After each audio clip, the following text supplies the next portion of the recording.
Hi, my name is Maya Jackson. I am going to be presenting my term paper topic. The, my, the title of my term paper is Evaluating Discounting to Address Social Issues. I will be reviewing the types of research. After that, I will review the types of discounting. I will then discuss the research on discounting, and I will follow up with the review on the limitations of the research. The first type of research that I will discuss is basic. Some of the benefits of basic research are that without the foundations and findings of this research, it would not be possible for applied research to take these findings and generalize them with human subjects in socially significant contexts. Basic research is able to conduct experiments without the variables that human subjects bring to the table. Some of these variables include verbal language, past learning histories, etc. By conducting continuous research without limitations of restrictions that would be placed on experiments conducted with human subjects, basic research is able to expand the field. Some of the drawbacks include when researchers master only the concepts of the basic sector, they risk the inability to effectively communicate their procedures as well as the significance of their research.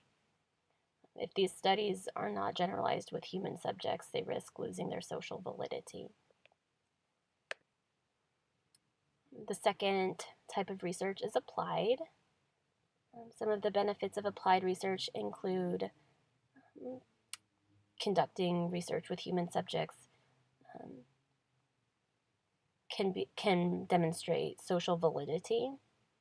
The findings of applied research have the potential to directly impact and improve the quality of life of the human population. There are also some drawbacks. Applied research requires a large amount of time and funding, and there can be a variety of ethical considerations to keep in mind when conducting applied research on human subjects. The third type of research is translational.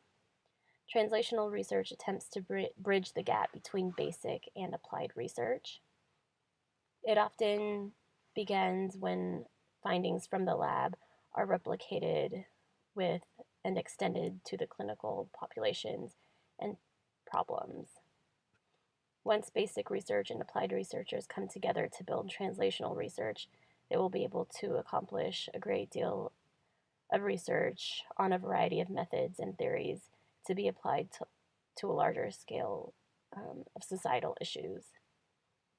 Research papers and articles that discuss the findings from basic research and delineate links between basic findings and the application can be especially useful for promoting further translational research. I will now discuss discounting.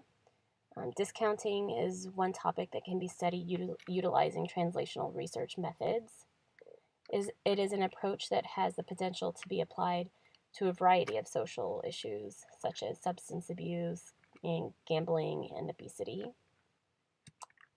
Choices are not typically one-dimensional, so we don't choose simply between more or less or sooner rather than later. And there are typically trade-offs that are necessary in order to achieve desired consequences. Research on the concept of discounting should be continued in order to show how people make these trade-offs and what can be done to improve the trade-offs. There are multiple types of discounting, including probability discounting, delayed discounting, and social discounting. Probability discounting refers to the discounted values of uncertain outcomes. Delayed discounting is the decline in the present value of a reward with the delay to its receipt. The term social discounting refers to the decrease in value of the giver to the giver of a reward as social distance increases to the receiver of the reward. There has been basic, translational, as well as applied research on these types of discounting. The majority of research has focused on delay discounting. Much of the research on social and probability discounting has been on comparing them to delay discounting.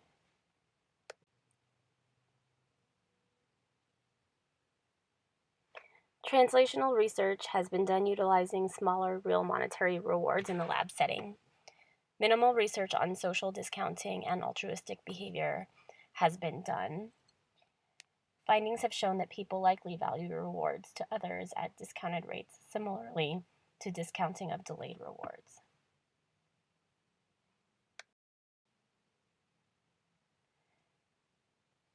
The Prisoner's Dilemma game is a game in which 10 participants are given a scenario involving hypothetical money. Participants are instructed to choose either X or Y. The participants who choose option X will receive $100 times Z, and participants who choose option Y will receive $100 times Z plus $300. In this case, Z is equal to the number of participants who choose Y. Although it is in each player's best interest to choose option X, approximately half of all players choose option Y, which is in the best interest of the group. A person's tendency to discount may be related to specific personality traits. Research has been done on the relation to discounting and genetics. Both delay and probabilistic discounting are correlated with impulsivity traits. Research conducted on probability and delay discounting found no pattern in the relationship between the two. Although there does not appear to be a correlation between the two patterns, have been shown in specific populations of people. Gamblers, for example, have been found to show shallower probability discount than controls, and cigarette smokers have been found to show steeper than normal delay discounting.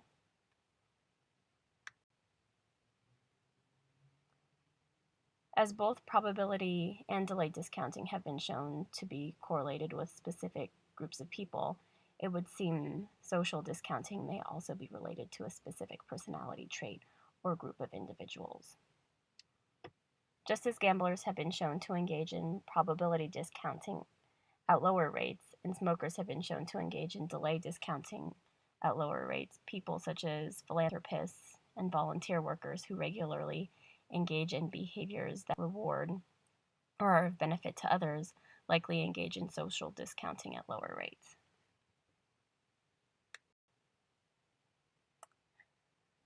One limitation of this research in the research of discounting is the use of hypothetical rewards when interviewing participants.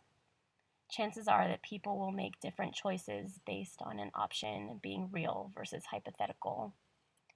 There have been studies that utilize potentially real reward procedures where participants are given the consequences for one randomly selected choice. It was discovered that the amount of discounting between real rewards and potentially real rewards did not significantly differ.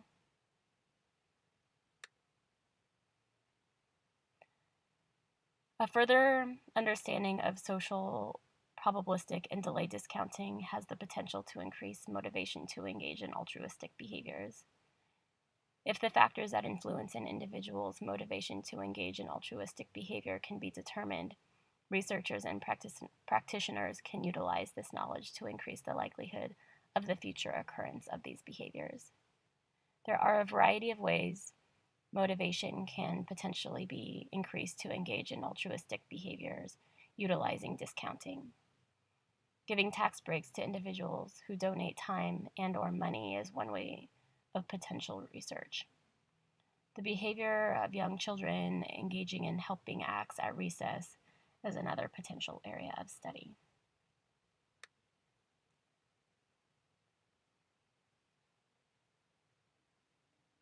Giving tax breaks for donations is already in place in order to attempt to motivate people to give items and/or monetary support to charities. These tax breaks might not be seen for over a year. This time frame might be too long for someone who tends to engage in high discounting for delayed rewards. Altering the time in which a person reaps the benefits of their donation might increase their motivation to donate. In conclusion, there are limitless altruistic behaviors that can be researched in terms of altering motivation levels. The motivation to engage in volunteering of one's time to help strangers, such as the homeless or children who individuals may not know directly, can be studied. The motivation for young children to engage in helping behaviors on the playground with peers they have never met is another area for potential research. And here is a list of my references. Thank you for watching, and I do appreciate any feedback.